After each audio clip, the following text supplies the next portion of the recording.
ونصلي ونسلم على رسوله الكريم أما بعد فأعوذ بالله من الشيطان الرجيم بسم الله الرحمن الرحيم هو الذي أرسل رسوله بالهدى ودين الحق ليظهره على الدين كله عن أنس رضي الله تعالى عنه قال قال النبي صلى الله عليه وسلم ثلاث من أصل الإيمان الكف عمن قال لا إله إلا الله لا تكفره بذنب ولا تخرجه من الإسلام بعمل والجهاد ماض مزبعثني الله إلى أن يقاتل آخر هذه الأمة الدجال لا يبطله جور جائر ولا عدل عادل والإيمان بالأقدار اللهم صل على محمد وعلى آل محمد كما صليت على إبراهيم وعلى آل إبراهيم إنك حميد مجيد اللهم بارك على محمد وعلى آل محمد كما باركت على إبراهيم وعلى آل إبراهيم إنك حميد مجيد۔ مجھے آج کی نشست میں عنوان یہ دیا گیا کہ مسئلہ ختم نبوت کے عنوان پر اکابر علماء دیوبند کی خدمات کو آپ حضرات کے سامنے پیش کیا جائے۔ عقیدہ ختم نبوت پہ بات کرنی آسان ہے، عوام کو گرمانے کی بات کہنی بہت آسان ہے، عوام کو یہ کہنا قربانی دینے کے لیے تمہیں تیار ہو جانا چاہیے، یہ باتیں کہنی بڑی آسان ہیں، مگر میرے اکابر علماء دیوبند نے قربانی کی ابتدا کی ہے۔ علامہ انور شاہ کشمیری رحمۃ اللہ علیہ اکفار الملحدین کے نام پر کتاب بھی لکھتے ہیں، نزول عیسیٰ کے نام پر کتاب بھی لکھتے ہیں، لیکن علامہ انور شاہ کشمیری ذوف اور بڑھاپے کے عالم میں دارالعلوم دیوبند سے چل کے بہاولپور کی سرزمین پہ ایک عورت کی آواز پہ لبیک کہتے ہوئے عقیدہ ختم نبوت کو بیان کرنے کے لیے عدالت میں گرج کر بیان دیتے ہیں، اور مرزائی مناظر مسلم الثبوت کی عبارت تواتر مانوی کو بیان کرتے ہوئے غلط بیان کرتا ہے، تو علامہ انور شاہ کشمیری عدالت میں کہتا ہے کہ محترم جج مرزائی مناظر نے دجل سے کام لیا اور عبارت کو بدل کر پیش کیا، تو جج کہتے ہیں شاہ جی تمہارے پاس کتاب موجود نہیں، آپ نے کیسے کہہ دیا؟ علامہ انور شاہ کشمیری کہتا ہے میں نے آج سے 36 سال قبل اس کتاب کا مطالعہ کیا تھا، اگر بات میری غلط تو میں شکست لکھ دوں گا۔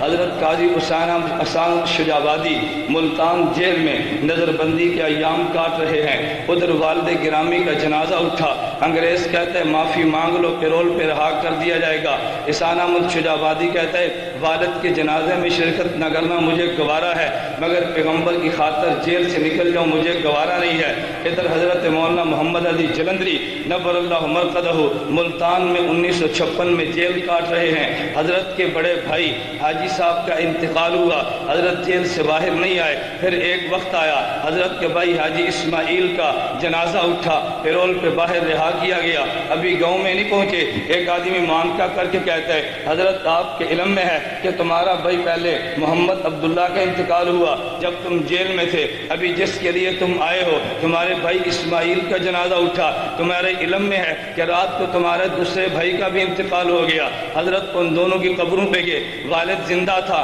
صبح ہی تو باپ حاجی ابراہیم کا بھی انتقال ہوا۔ حضرت جلندری نے جنازوں کو دیکھا لیکن ناموس صحابہ کی تحریک سے پیچھے نہیں ہٹے۔ حضرت مولانا غلام غوث ہزاروی نبر اللہ مرقدہ جب انگریز مناظر مرزائی مناظر اللہ دیتا یہ مانسیرے کے علاقے میں گیا تو غلام غوث ہزاروی میدان میں نکلا، ادھر بیوی نے کہا تمہارا اکلوتا بیٹا زین العابدین تڑپ رہا ہے، اگر تم مناظرے میں گئے تمہارا بیٹا ممکن ہے وفات پا جائے۔ تو حضرت ہزاروی نے جواب دیا پر میں بیٹے کو تڑپتا برداشت کر سکتا ہوں مگر روزے میں پیغمبر کو تڑپتا برداشت نہیں کر سکتا۔ ابھی ہزاروی اسٹیج پہ نہیں پہنچا تھا، ابھی وہ بلاری اڈے پہ تھے، خبر آئی تمہارے زین العابدین کا جنازہ اٹھا۔ ہزاروی نے کہا بیٹے کا جنازہ ادا کرنا فرض کفایہ ہے، پیغمبر کی ناموس کی جنگ لڑنا فرض عین ہے۔ یہ میرے اکابر علماء دیوبند تھے، میں بڑی جرأت کے ساتھ کہتا ہوں انور شاہ کشمیری نے جنگ شروع کی تھی بہاولپور کی عدالت سے، اس جنگ کو پایا تکمیل تک پہنچایا۔ قائد انقلاب مفتی محمود نے پاکستان کی اسمبلی میں اگر عدالت میں جنگ آئی ہے تو سید اسمت سید انور شاہ کشمیری دیوبند کا سرخیل آیا ہے، اگر اسمبلی میں جنگ آئی ہے تو مفتی محمود دیوبندی آیا ہے، اگر ساؤتھ افریقہ میں عدالت میں جنگ آئی ہے شیخ الاسلام مولانا تقی عثمانی قربانی گیا ہے، حضرت مولانا محمد امین اکاڑوی گیا ہے، حضرت علامہ خالد محمود گیا ہے، حضرت مولانا منظور احمد چنیوٹی گئے ہیں۔ اگر ربے کے نام بدلنے کی بات آئی ہے، چناب نگر کا بدل کے نام رکھا گیا مولانا منظور احمد چنیوٹی نے۔ میں یہ بات بڑی جرأت اور دعوے کے ساتھ کہتا ہوں، اگر مناظرے کا میدان مرزائیت نے سجایا ہے تو مقابلہ کیے فاتح قادیان مولانا حیات نے، یہ دیوبندی تھا۔ اگر میدان مناظرہ سجا ہے تو مقابلہ کرنے والا مولانا لال حسین اختر تھا جو دیوبندی تھا۔ اگر مرزائیت نے تحریری میدان میں نکلے ہیں تو مقابلہ کرنے والا انور شاہ کشمیری دیوبندی تھا۔ اگر یورپ میں جنگ لڑی ہے تو مقابلے کے لیے جانے والا یوسف بن نوری دیوبندی تھا۔ اگر برطانیہ میں جنگ لڑی ہے تو وہاں پہ جنگ لڑنے والا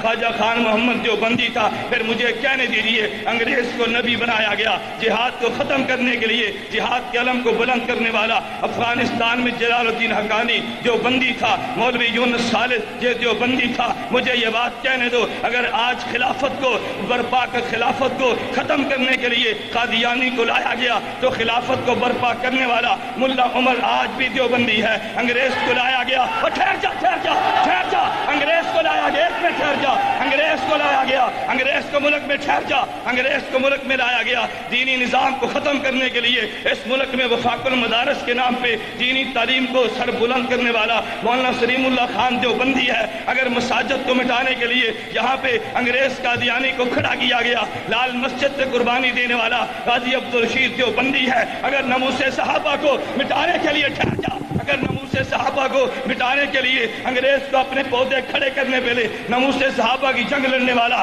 عبدالستار توسوی دیوبندی ہے، علی امیر عظیمت مولانا حق نواز دیوبندی ہے۔ میں کہنا یہ چاہتا ہوں، ہر محاذ پہ علماء دیوبند نے جنگ لڑی ہے، پرویز مشرف بھی سنے، اس کی ذریت بھی سنے، بش بھی سنے، ہم نے ہر محاذ پہ جنگ لڑی ہے۔ اگر تم نے جنگ چھیڑی، ہم تمہیں اپنے اکابر علماء دیوبند کے نقشے قدم پہ چلتے ہوئے جنگ لڑنے کا حق ادا کر دیں گے۔ اگر اس سرزمین پہ تم نے انگریز کے پودے کو 100 سالہ جشن منانے کی اجازت دی تو میرے اللہ نے چاہا اور جشن کو تہس نہس کر دیا جائے گا۔ اگر تم نے اجازت دی تمہاری حکومت میں نیک ٹھوک دیے جائیں گے۔ اگر تم نے اجازت دی جہاد کے علم کو پاکستان میں سر بلند کر دیا جائے گا۔ حد ہوتی ہے مسلط کی، حد ہوتی ہے حکمت بھی۔ میں اپنے اکابر کی موجودگی میں کہتا ہوں، اگر ہر محاذ پہ علماء دیوبند نے جنگ لڑی ہے، پھر مجھے کہنے دیجیے یہ ختم نبوت کا سہرا اکابر علماء دیوبند کے سر پہ ہے، ناموس صحابہ کا سہرا اکابر علماء دیوبند پہ ہے، ارے سیاست کا سہرا